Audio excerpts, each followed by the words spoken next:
Billy, bienvenido a el primer podcast de la velocidad del conocimiento con Andrés Núñez. Qué alegría tenerte acá y muchas gracias por ser mi primer invitado a este podcast que inauguramos contigo sobre la velocidad del conocimiento.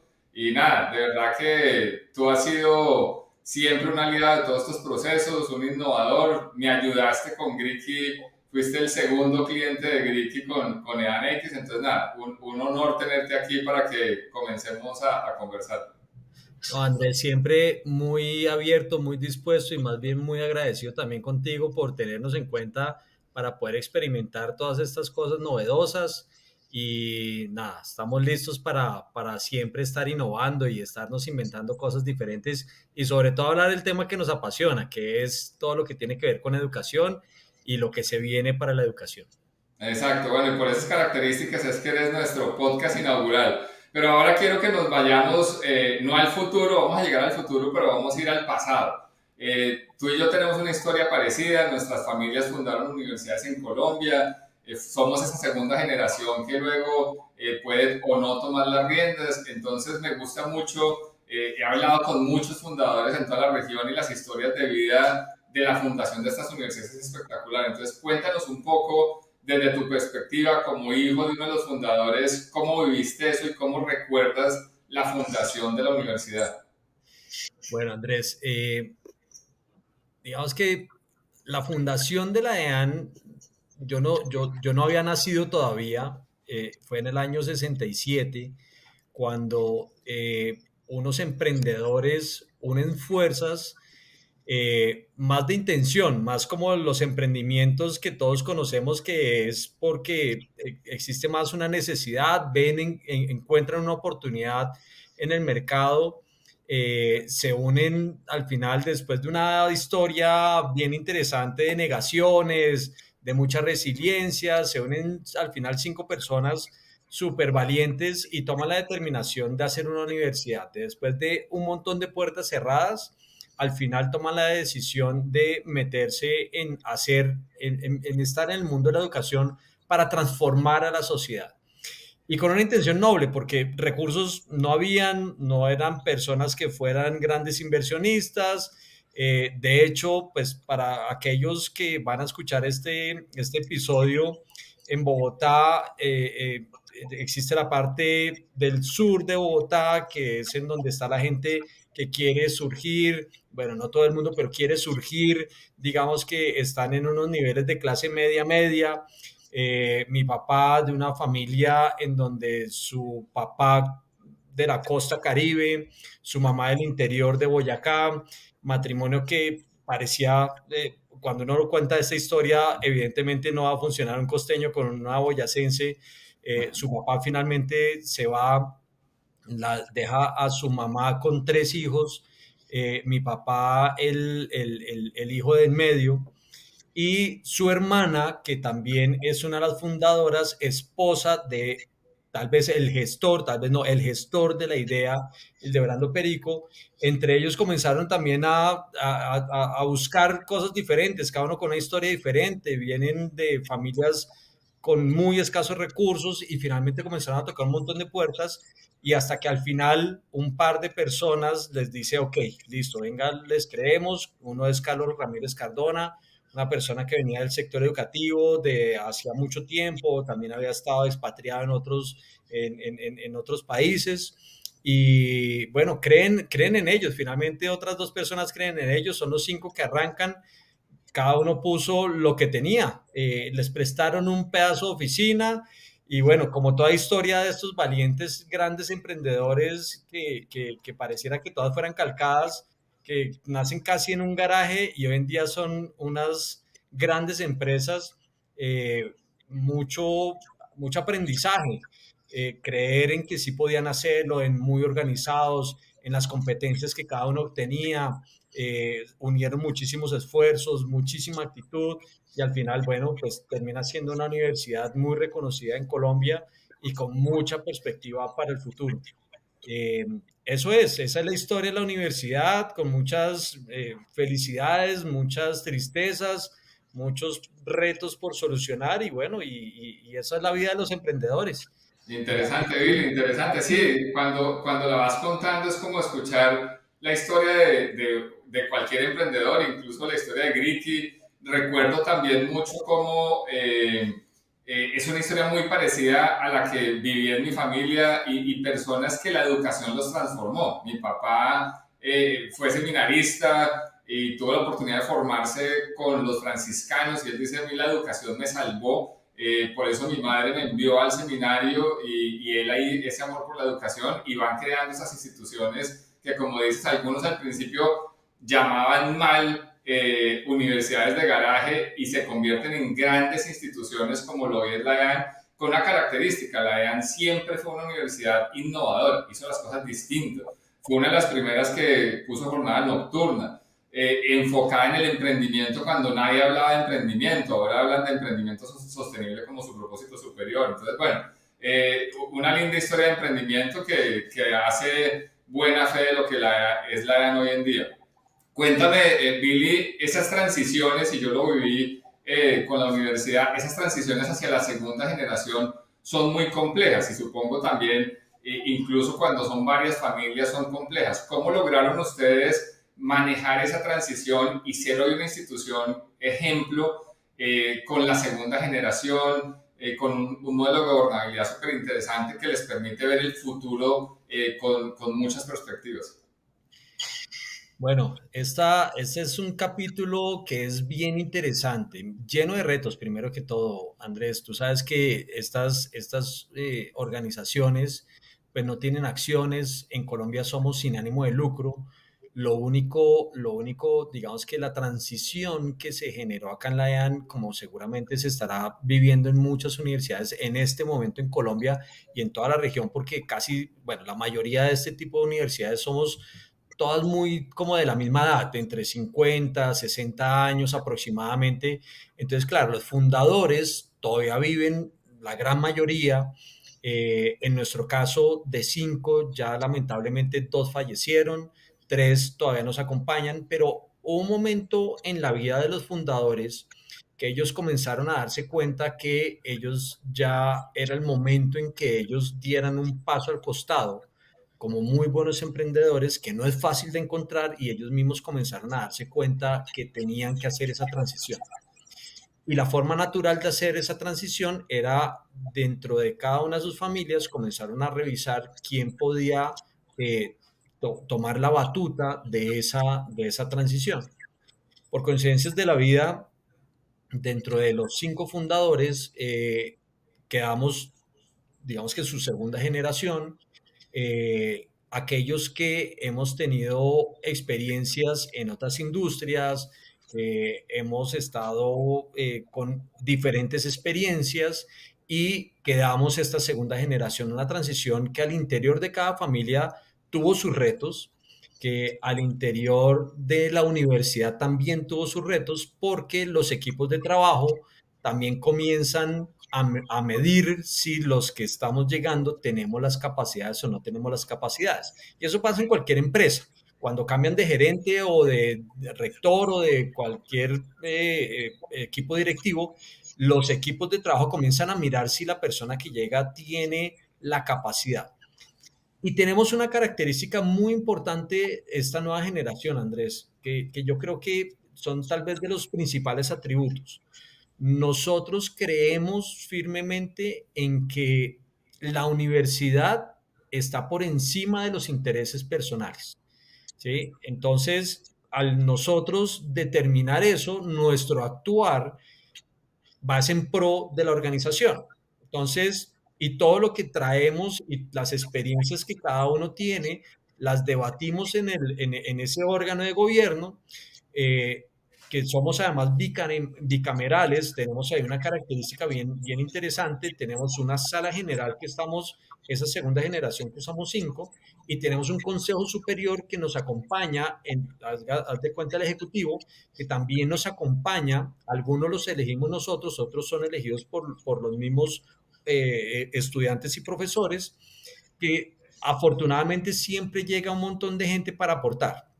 Y esa transición llega porque también la universidad, como la mayoría de universidades en ese momento, más o menos en la época de 2016, 2017, eh, la mayoría de universidades comenzamos a sentir ese bajonazo de matrículas, los números no estaban muy bien, los fundadores ya estaban, imagínate, ya llevamos casi 45 años de fundación, o sea, quiere decir 45 años ellos ya trabajando día a día, día a día, de 8 de la mañana a 9 de la noche, algunas veces más horas, fines de semana.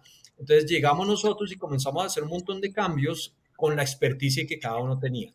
Entonces, desde la innovación, desde el ámbito financiero, desde todo el tema comercial, desde el mismo tema académico, comenzamos a generar un montón de innovaciones acompañados con un equipo de trabajo maravilloso que se sumaron en pro de esto, con el Consejo Superior, los mismos miembros de Sala General y un equipo de trabajo ejecutivo que fue maravilloso. Y hemos ido escogiendo aquellas personas que las hemos convocado precisamente para cada momento de la historia de la universidad, para este giro que le hemos venido dando. Y esa es la historia así como muy resumida, con muchos retos, repito, pero con mucho diálogo. Yo creo que esa es la gran diferencia, mucho diálogo, con una intención clara, declaramos un propósito superior que no se distancia de lo que ya traían los fundadores, pero con una intención un poco diferente hacia dónde queríamos expresar ahora esta nueva etapa de la universidad. Y Qué, afortunadamente nos ha ido muy bien. qué interesante, Billy. Y sí, desde que conocí esa transición me llamó la atención mucho esa palabra que tú enfatizas, y es el propósito. Ese propósito superior es impresionante ustedes cómo lo viven y lo relacionaste ahora con algo súper interesante y es, tuvieron claro que el objetivo de esa transición era el interés común sobre el interés particular. Creo que eso es una característica del éxito de la EAN, haber entendido eso, que fue un sentido desde los fundadores y luego atarlo a ese propósito superior, como dices, se mantuvo el propósito de los fundadores. Creo que, como lo diría Simon Sinek, ahí está la clave y de ahí se va desprendiendo todo con un equipo ejecutivo que además es un equipo ejecutivo que parece de startup. O sea, yo nunca había visto un equipo ejecutivo tan joven y emprendedor en una universidad y creo que esa fue la clave y con eso quisiera entrar a la tercera parte de nuestra charla y es cómo lograste liderar, que tú llegaste en un momento elegido por esa sala general como gerente de la universidad, en un momento complejo, te toca además la pandemia, números que no eran los más grandes de la universidad en su momento y hoy números súper importantes, una transformación digital muy importante y en esa historia que nos cuentes también, ¿qué rol tuvo EANX en esa transformación digital? Sí, esta parte de la historia es muy emocionante y tal vez la cuento así de emocionante porque, claro, ya uno está muy metido en el día a día y eso hace que uno la cuente con esa vibración. Digamos que yo vengo también del mundo del emprendimiento, entonces yo emprendí en otros sectores, en el sector del fitness durante muchos años y en esa transición, cuando mi papá, al ser uno de los fundadores, me designa como, digamos que su reemplazo generacional en la sala general. Al mismo tiempo, yo fui el último que llegué de la nueva generación y coincidimos en un espíritu de cambio, de innovación. Entonces comenzamos a cambiar un poquito la parte directiva porque sentíamos que no le estábamos hablando al mercado objetivo, que son los estudiantes, que son las nuevas generaciones, no les estábamos hablando en el idioma. Hubo un comentario que no vale la pena quién lo hizo, pero decíamos parecía que nos estuviéramos comunicando entre Finlandia y Corea y Corea del Norte. Es decir, no hay diálogo, como que hay una distancia eh, gigante, muy significativa entre la intención de lo que nosotros nos imaginábamos y operativamente.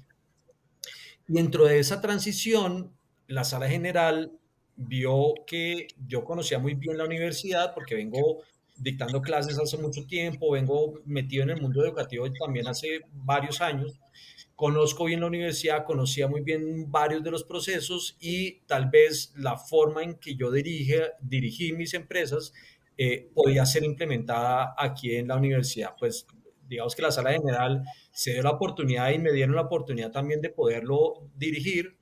Mi encomienda era aproximadamente por un año.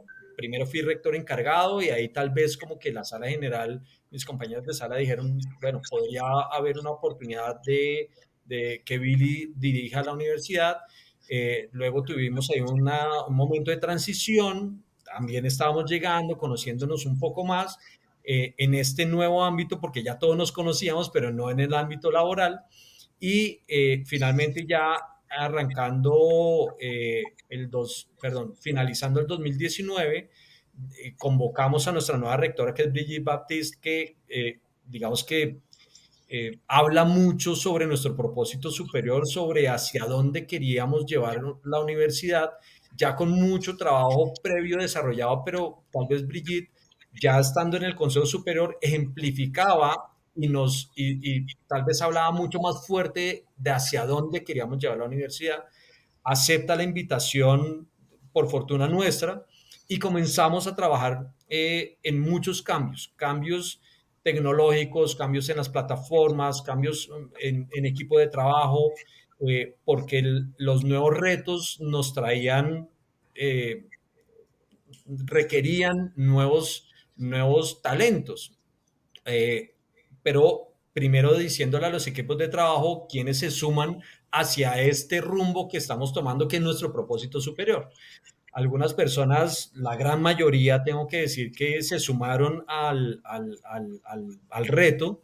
Algunas otras personas pues dieron un paso al costado y comenzamos un trabajo desde muchas áreas, desde implementar metodologías ágiles en una universidad que no es común, tú muy bien lo sabes, implementar mucha tecnología para agilizar los procesos y que la experiencia del estudiante desde que entra a hacer un proceso de matrícula, pues sea demasiado fácil hacerlo, casi como hacer dos, tres clics y anteriormente tenían que hacer filas, bancos, no sé qué, no de cuántas. Nosotros nos complicamos, entonces modernizamos las formas de hacer las cosas. Y todo eso fue casi preparatorio para que en el 2020 llega la pandemia en marzo. Nos encontró preparados. Nos cogió listos, estábamos listos para lo que fuera. Afortunadamente empiezan en Oriente y comenzamos a ver que comienza a llegar a Europa y entre todos decíamos, esto ya viene, esto ya viene, esto ya viene. Le digo al equipo académico, tenemos que prepararnos porque esto nos llega en cuestión de absolutamente nada.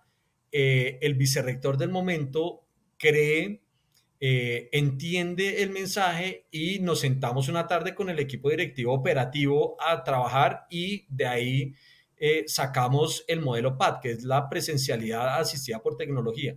Ya teníamos todo el proceso tecnológico ya migrado, teníamos antes otra plataforma que se nos hubiera complicado muchísimo si no hubiéramos hecho el año anterior toda la migración a un nuevo LMS y agilizar un montón de procesos.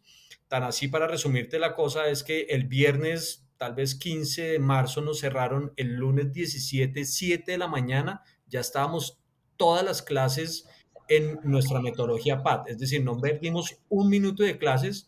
Lo que Increíble. fuimos haciendo durante el proceso fue mejorar la experiencia y mandarle las herramientas a los equipos de trabajo, porque además ya habíamos tenido todo un proceso de capacitación en metodologías virtuales desde el año anterior, gracias a que estábamos haciendo toda la migración y estábamos haciendo un montón de cambios al interior de la universidad, porque teníamos dos equipos, unos que dictaban virtualidad y otros que dictaban presencialidad.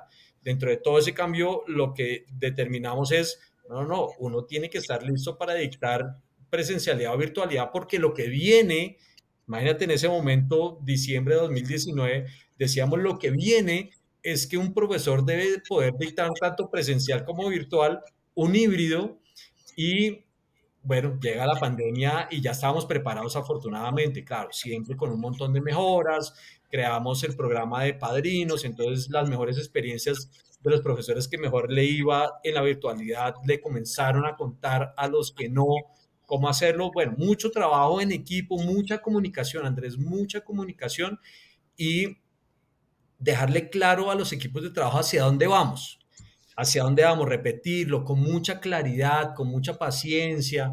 y la gente se fue sumando, la gente fue creyendo poco a poco, oiga, esta nueva generación sabe para dónde va, esta nueva generación está con claridad y la suma de todo eso, las nuevas personas que llegaron a los equipos de trabajo, los nuevos procesos, la suma de todo eso, pues nos puso en un momento súper favorable que hoy los números de la universidad, los últimos 3 años, son los mejores números que ha tenido en los últimos años la universidad. Crecimientos de 2 dígitos, pero Increíble. importantes, tanto en volumen de estudiantes como en nivel de ingreso. Y eso nos ha puesto en una situación súper favorable. Sí. Dentro de todo ese proceso de innovación, llega la idea de hacia dónde comienza, y son preguntas que nos hacemos en sala general, hacia dónde va la educación. Entonces, comenzaron a llegar algunos mensajes en algunas revistas y medios de comunicación, tengo que decirlo personalmente, sí me molestaban muchísimo, porque nos decían las universidades se acabaron, las universidades se murieron, vengan, háganse un cursito que ya con eso usted va a ser el próximo Steve Jobs y el próximo Zuckerberg, porque nadie necesita volver a la universidad porque todo el mundo va a ser el próximo Zuckerberg.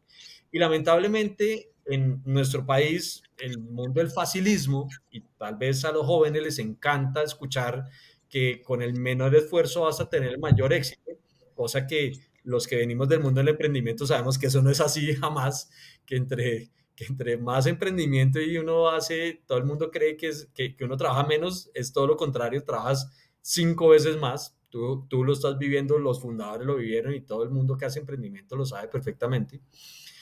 Eh, Quisimos dar una respuesta desde una universidad tradicional, cómo transitar este camino de transformación hacia el mundo digital. Si bien teníamos virtualidad y fuimos los fundadores desde el año 92, imagínate, ya la universidad ya tenía virtualidad, cosa que no era normal.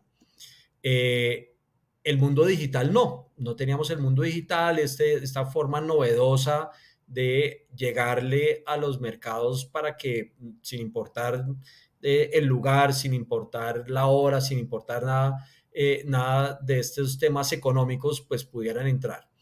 Entonces quisimos meternos, no sabíamos cómo, por dónde era realmente, estuvimos explorando varias posibilidades, yo inicié con un proyecto, con un equipo de trabajo, toda la cosa muy intuitivo, la verdad, sin conocer mucho, y dentro de toda esa exploración llegamos a Griki, llegamos a Andrés Núñez por otra intención que era otro tema más tradicional, pero coincidimos, nos conocimos y bueno, y ahí ya el resto es historia. Comenzamos a trabajarle fuertemente con muchos retos, sabes que teníamos muchos retos, coincidimos en un momento que también estabas tú iniciando tu proyecto que afortunadamente, como decías al principio, pues nos encontramos innovadores que queremos hacer cosas diferentes y bueno, hemos iterado y hemos perfeccionado nuestros modelos hasta hoy en día ya tener una plataforma digital, gracias al acompañamiento de Griki y con mucho acompañamiento y mucha paciencia de nuestros equipos de trabajo, pues ya tenemos algo que ofrecemos al mercado de una manera que nos está ayudando a transitar hacia ese futuro de la educación. Qué interesante historia, Billy, y cómo los tomas súper preparados la pandemia y se vuelve un salto exponencial a esos números que, como bien dices, son espectaculares los 3 últimos años, los mejores números de la universidad, pero los números son un reflejo de ese liderazgo, tanto desde la sala general como ustedes tienen un consejo directivo espectacular conformado por personas súper influyentes en diferentes áreas y luego ese liderazgo trasladado al equipo. Entonces, se dio como, no la tormenta perfecta, sino el escenario perfecto para lograr eso que están haciendo hoy. Ahí logramos encontrarnos nuevamente. Gracias por creer en Griki. Ustedes fueron nuestro primer cliente universitario, bueno, el segundo cliente universitario, el tercero en general, y hemos aprendido de la mano muchísimo. Hoy te has convertido, después de esta experiencia de Anne, como gerente de Anne, ya tienes un liderazgo personal, una marca personal, tienes una capacidad de acompañar universidades en esa transformación digital después de haberlo vivido, haber dado resultados. ¿Cómo es el futuro de las universidades? Tú tienes una voz muy fuerte y como lo acabas de decir, las universidades no van a desaparecer, las plataformas no nos van a reemplazar, las universidades tenemos un prestigio y una titulación que son súper valiosas, entonces tu voz es muy importante para lo que puede, para estas otras universidades de la región que están pasando por este mismo momento. ¿Cómo ves el futuro de la educación superior al 2025, porque el futuro es mañana, o al 2030? ¿Y qué le aconsejarías a estas familias que están tratando de hacer esa transformación? Hay muchas familias fundadoras en la región, o grupos o universidades que quieren dar ese paso. ¿Cómo ves ese futuro y qué le aconsejas a las universidades? Mira, Andrés, son tal vez como varios aspectos, desde lo estratégico hasta lo operacional. Desde lo estratégico, la cabeza tiene que comenzar a evolucionar. Eh, con todo el cariño y el respeto, le digo a los fundadores que hicieron su trabajo maravilloso de tener unas organizaciones que son súper respetadas, todas las universidades, porque terminan siendo unos grandes emprendedores, porque han logrado transformar algún número de personas con la educación, pero no quiere decir que, y mira que hay un miembro de Sala General maravilloso, nos insistía también con ese libro y se volvió un mantra de nosotros y decía que ese libro, no recuerdo el autor, pero nos decía, lo que te trajo acá no te va a llevar allá. What get you here won't get you there. Y hablábamos muchísimo de eso, nos lo leímos, compartíamos experiencias y sabíamos específicamente que añorar las cosas como se hacían no nos iba a llevar al futuro. Eh, y ese tal vez es como ese primer mindset estratégico que hay que comenzar a pensar, unido a esas transformaciones. La educación está viviendo una transformación grandísima en este momento. Negarse a esa transformación es muy posiblemente llegar a la extinción. Y yo hago una analogía que ya la hemos compartido en diferentes escenarios, Andrés, y es como la caída del meteorito, como si estuviera cayendo un meteorito y fuéramos los dinosaurios. Éramos los reyes, estábamos súper imponentes, nadie nos creíamos intocables, pero comienza a llegar ese meteorito que si nosotros no nos preparamos, no somos flexibles, no entendemos mucho más al estudiante de hoy, qué quiere, cómo lo quiere, no vamos a poder sobrevivir. Las universidades tenemos que, si bien somos estructuras que algunos somos muy jóvenes, la EAN tiene 55 años, pero hay universidades de 300, 500 años. Si no aprendemos a flexibilizar, a aprender a ser resilientes, adaptarnos a las nuevas formas, pues no vamos a poder sobrevivir. Y las universidades, digamos que ya operativamente pensándolo, no somos empresas diferentes, y perdón ponerlo en esos términos porque yo sé que a veces como que no lo vemos de esa manera, somos empresas, somos organizaciones que tenemos que entender que no somos diferentes a cualquier otra empresa. Entonces tenemos que ser modernas, tenemos que meterle muchísima tecnología a los procesos. La experiencia del estudiante tiene que ser una experiencia como hoy en día los jóvenes son, mucha tecnología, mucha experiencia, tenemos que generarle mucho valor y entender la customización que quiere cada uno de los estudiantes. Si nosotros vamos y compramos cualquier cosa, va a decir tal vez, no va a comparar la educación con un proceso de decisión de compra tan básico como ir a comprar una hamburguesa, pero sí tal vez comprar algo de lujo. Cuando tú vas a comprarte un carro, tú el carro puedes seleccionar si tiene estas llantas, si tiene este color, si tiene esta cojinería, si tiene sunroof, si tiene esto, si tiene aquello. La educación debe ser lo mismo. La educación, la persona quiere saber y quiere poder seleccionar muchas cosas que deberían ser seleccionables.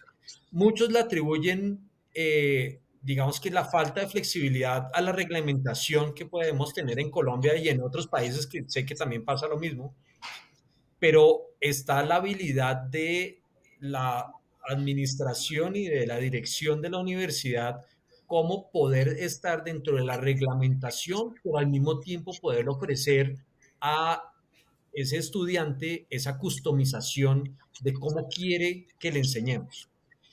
Y otra parte que para mí es la fundamental de todo esto es el equipo de trabajo. ¿Quiénes dictan clase? ¿Quiénes están atendiendo a los estudiantes? ¿Qué equipo de trabajo conforma ese respaldo de una marca como una universidad? Si tú tienes claro principalmente eso, los números comienzan a darse. Esa transformación cultural, cómo es tu forma de trabajar, cómo atiendes al estudiante. Y bueno, y ahí detrás hay unos pilares fundamentales, que está lo financiero, lo comercial, lo estratégico, la experiencia, el equipo de trabajo. Y digamos que esos son pilares fundamentales para uno estar atendiendo desde una transformación organizacional. Pero lo principal es estamos transformándonos. Imagínate, las universidades llevamos siglos, siglos. No es ni la primera transformación ni la última transformación que hemos vivido en las universidades, y hay es que aprender a vivir en esa forma, como nos han enseñado las empresas como tú, que son de base tecnológica, que aprenden a ser súper flexibles, que aprenden a entender el entorno cambiante tan rápido, que las universidades no debemos ser ajenos a eso, debemos ser de esa manera más bien. Y así nos comunicamos mucho más fácil con el mercado y entendemos las necesidades. Al final, ¿para qué? Pues para poderle entregar al mercado laboral, a las empresas, el profesional que están necesitando. Y eso es lo que nosotros tenemos que atender. No nuestra propia necesidad, nuestro propio ego, sino al final para quién estamos entregando ese profesional, pues para las empresas que los van a terminar contratando. Y yo creo que simplemente es escuchar el mercado. Yo vengo muy del marketing, Andrés, así que mi orientación es mucho más al mercado. Eh, y así me imagino yo la educación. Hay muchas cosas que esto no ha terminado de cambiar. La pandemia nos hizo un primer oleaje, que esto no sabemos en qué va a terminar, ni siquiera en 2 años. No lo sabemos, no lo sabemos. Y el mercado ha cambiado. Para las empresas de base tecnológica también. Ahorita las inversiones les han cambiado, les están pidiendo un montón de resultados a todos. Entonces, esto todavía no se ha terminado de acomodar post pandemia. Así que lo que tenemos es que lograr transicionar, entender, flexibilizar y acomodarnos muy rápidamente. Eso es lo que todo el mundo necesita en este momento. Excelente, Billy. No, pues nos acabas de dar una clase de cómo hacer la transformación. Yo creo que esto a los fundadores que nos escuchan les va a servir muchísimo. Y mira lo interesante, te pregunto sobre el futuro de la universidad y no me hablas de tecnología, me hablas de tecnología como un soporte, pero mira que todo lo que dijiste es un tema de ser más humanos, de liderazgo, de resiliencia, de trabajo en equipo, de comunicación. Eso me parece supremamente interesante. Y mira que lo decía Clay Christensen. Clay Christensen decía, la innovación sucede a un lado del core de la universidad. Y es lo que ustedes han hecho. A mí me gusta decir, quiero que las universidades no se conviertan en el blockbuster de la educación. ¿Y cómo se hace? Incorporando Netflix dentro de la universidad. Y es lo que EAN está haciendo, pero con elementos claves que no son únicamente tecnología. La tecnología es un soporte, pero al pensar en la Universidad del Futuro no me hablaste de metaverso, ni de holoverso, ni de plataformas, me hablaste de componentes de liderazgo, de comunicación, de resiliencia. Creo que ahí está la clave. A veces la gente se asusta con la tecnología nos tiene que volver más humanos. Entonces creo que hay toda una lección para muchas universidades que están transitando por esto. Muy interesante. Para Andrés, y lo hemos conversado, creo que coincidimos tú y yo exactamente lo mismo. Si no tienes al equipo de trabajo que entienda esas metodologías que además son súper transitorias, ¿sí? Si tú te casas hoy en día con el metaverso y el metaverso se acabó, ups, te casaste con las criptos y las criptos se murieron. Entonces, ¿qué haces con la persona que estaba encargada de eso? La base de estas organizaciones, y perdónenme los puristas, pero si tuvieras a una universidad como una empresa, no, lo que producimos es conocimiento, es decir, todo lo que está acá. Y al final es una unión de un montón de mentes pensantes que ponen al servicio su conocimiento para poderlo transmitir a los estudiantes. Entonces, mira, Instrumentalmente tú lo puedes transmitir de muchas maneras tecnológicas. Métele toda la tecnología que quieras. El metaverso, el quantum, de todo. Mejor dicho, le puedes meter lo que quieras. Pero al final volvemos a la esencia. Somos personas. Y para eso necesitas el mejor talento que sepa de esas cosas para poderlo hacer el delivery. Al final esto es una forma que estamos aprendiendo a entregar el nuevo conocimiento de una manera diferente, pero las personas somos los que hacemos la esencia. Y eso es una organización que la maquinaria de 10.000 toneladas, nosotros somos un equipo de trabajo, imagínate, yo tengo un equipo de trabajo en la universidad, cerca de 800 profesores, una cantidad de cerebros, una cantidad de talento que todo el tiempo estamos queriendo atraer, además lo mejor de lo mejor, para que podamos transformar esos más de 12.000 estudiantes que hoy en día tenemos. Y ese es, e instrumentalmente, ¿qué es lo que debemos hacer?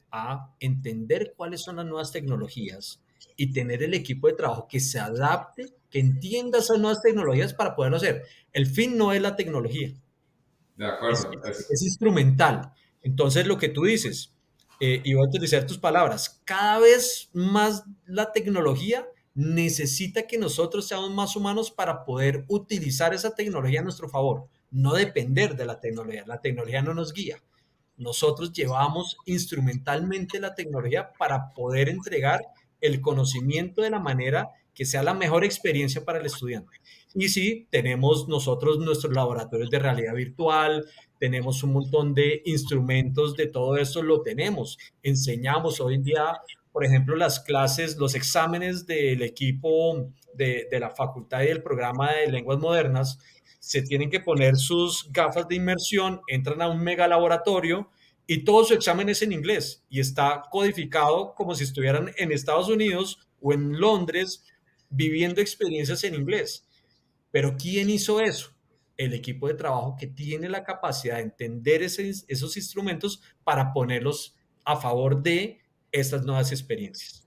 Excelente, Vivi. No, al escucharte con la pasión que hablas, reitero que somos muy afortunados. Es decir, tú y yo en haber tenido la oportunidad de estar en esta generación, en este sector, es espectacular. Estamos transformando una institución que en 1000 años no se ha transformado y que en los próximos 5 o 10 va a ser algo completamente nuevo con ese enfoque absolutamente humano. Billy, me quedaría hablando contigo por horas, sé la pasión que nos mueve en estos temas, qué buen lanzamiento de este podcast de la velocidad del conocimiento, que es lo que estamos hablando ahora.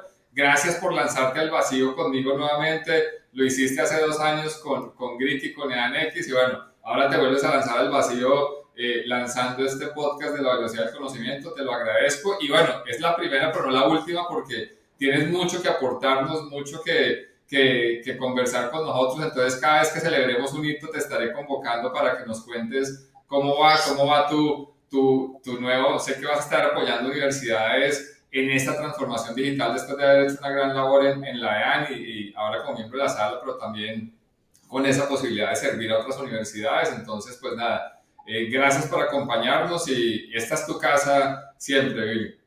Gracias, Andrés. Y sabes que siempre cuentas con nosotros. Todos esos temas de innovación estamos súper abiertos a todos, invitarlos. Este es el camino, la innovación, la educación, es la forma en que transformamos nosotros las nuevas generaciones, porque yo creo que, Andrés, lo que tú estás diciendo que coincidimos es que vivimos esa transformación gracias a la educación y gracias a lo que hicieron nuestros papás. Y yo creo que eso está por ahí en nuestro ADN y eso es lo que hace que cuando nos encontramos, pues nos pegamos estas charlas filosóficas tan profundas y nos imaginamos y queremos hacer más para el sector educativo. A todos muchas gracias, especialmente a Andrés, Grick y todo el equipo de trabajo que sé que está ahí detrás. Mil gracias y bueno, nos vemos en la próxima. Gracias, Billy. Dejas la vara muy alta para los siguientes episodios y bueno, gracias por acompañarnos. Nos vemos en la próxima. Un abrazo. Muchas gracias. Chao, chao. Chao, chao.